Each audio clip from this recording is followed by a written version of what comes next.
The media spends much too much time thinking about opinion polls, but on the cusp of an election, this week one particular poll really galvanised the attention of a lot of people. That's the YouGov poll, which polls a staggering 40,000 people. It's predicting that Peter Dutton's coalition will win 73 seats and Labor 66.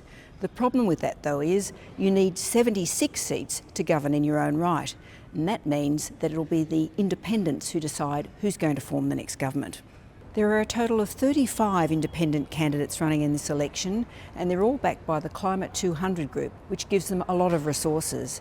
They're not just running in the cities either. They're running in the bush, they're running on the coast, and they're standing against both Labor and the coalition. If neither party gets a majority in its own right, there'll be a lot for the independents to consider when they decide who they're going to support to form a government. First of all, do they just say, well, one side got more seats than the other? That's one issue. For seats that have traditionally been, say, a Liberal seat, do the voters in that electorate expect their member to vote for that party? Most independents won't be saying which side of politics they're likely to back at this stage. After all, they are independent. But they will then determine their positions by the sorts of issues that are really important to them and what positions they get from the major parties on that. But there's one overwhelming issue in this election, of course, which is the cost of living. And on that, there's a big divide between the major parties.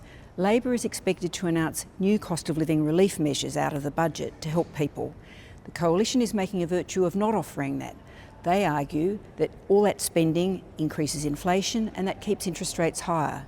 So if the independents have to decide who's going to form a government, they're going to have to make some very big calls about which approach they back.